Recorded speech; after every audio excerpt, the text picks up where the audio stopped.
devinez, il s'agit de monsieur Jean-Philippe.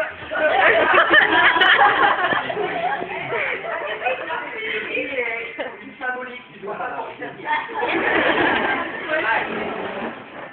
Alors, je vais vous raconter une histoire.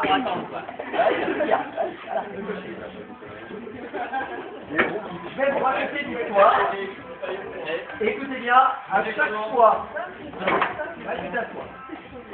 fois que le nom d'un participant apparaît dans l'histoire, cheval droite, cheval gauche, ou avant droite, ou avant gauche, roi, reine, roue, arrière droite, roue, arrière gauche est nommé, il doit faire le tour de sa chaise et s'asseoir.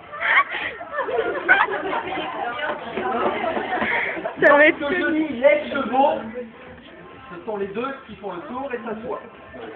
Lorsque c'est le carrosse, c'est tout le monde. c'est tout le monde. Ok. Et lorsque, bon, vous avez compris, hein, les roues, c'est que les roues, etc. Bien. Je vérifie quand même, il y a peut-être une personne qui risque de ne pas comprendre. Si je dis le cocher,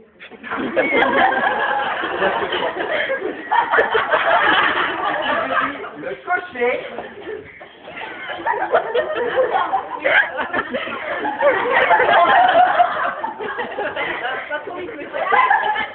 vous l'aviez dit, mais non.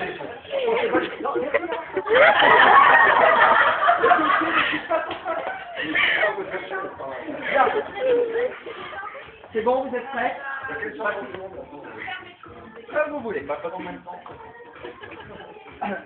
Allez, on est parti.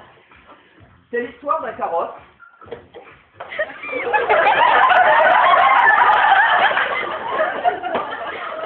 Royal à 4 roues.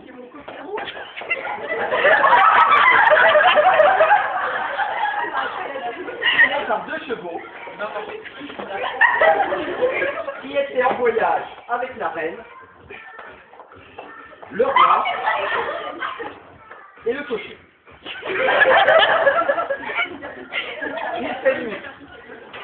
Le carrosse roule dans la forêt.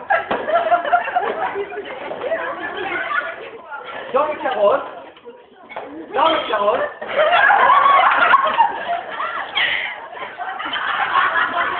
se trouve la reine et le roi.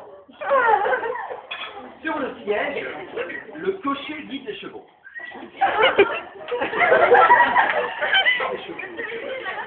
Les roues du carrosse. Le carrosse, aussi. Le carrosse. Ah, ils n'ont pas compris.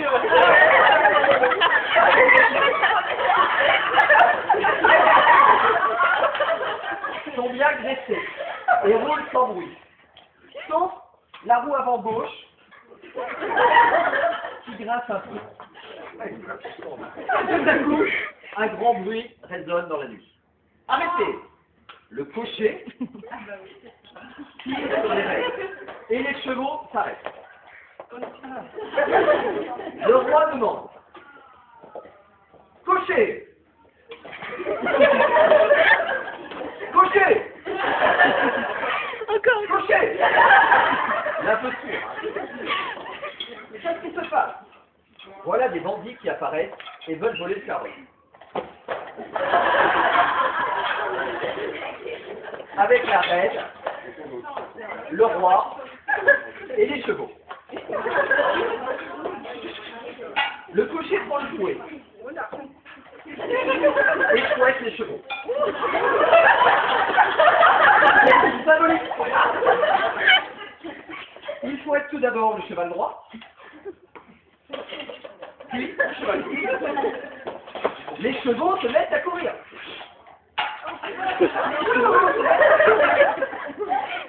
Le carrosse prend de la vitesse. Le carrosse. Et le cocher essaie de se maintenir sur son siège.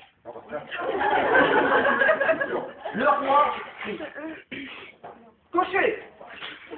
Cocher! Cocher!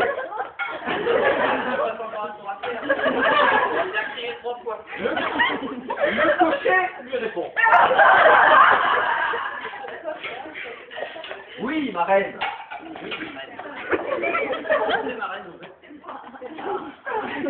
Roulez plus lentement, cocher. Sinon, le carrosse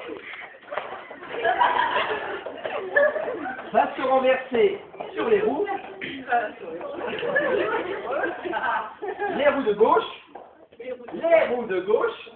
Et les roues. Et les roues de droite. Les chevaux sont toujours au galop. Fouettés dans le cocher. La reine devient de plus en plus hystérique. Elle crie au roi. Espérons que ce foutu carrosse va supporter tout ça. Raciste comme ça. Le roi lui répond. La roue avant gauche me donne du souci. Plus que toutes les autres roues. Le cocher, tout en sueur, à la suite de ses efforts, regarde autour de lui. Ils ont réussi à semer les bons. Les chevaux, du carrosse, sont à présent complètement à bout de force. À côté de... Ils s'arrêtent tout simplement. Tout d'abord le cheval droit, Cheval droit. puis le cheval gauche. Le roi demande au cocher. Cocher, pourquoi nous arrêtons-nous? Non mais là il a compris. Pourquoi nous arrêtons-nous? Le clocher lui répond. Mon roi, nous avons survécu. Le carrosse et les roues On va déjà moins vite. ont bien supporté le chargement. Même la roue avant gauche. La reine se réjouit et dit au roi. Le cocher a si bien fait son travail que nous le proclamons cocher supérieur.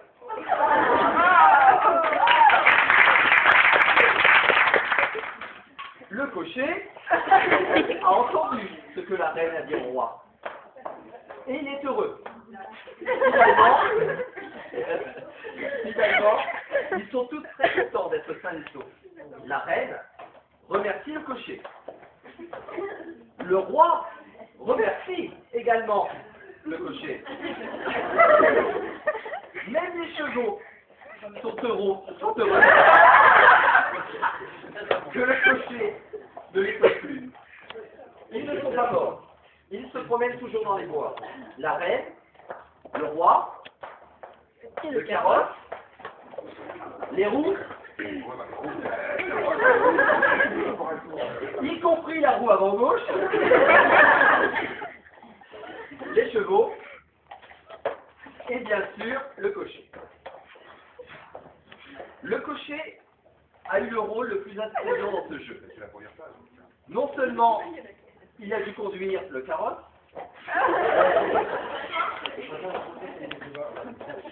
ce qu'il sait bien faire, car c'est son travail de cocher. Et on peut le dire, il a bien fait son travail de cocher. Mais il a dû également tourner environ 35 fois autour de sa chaise. Donc je remercie personnellement le carrosse. Et bien sûr,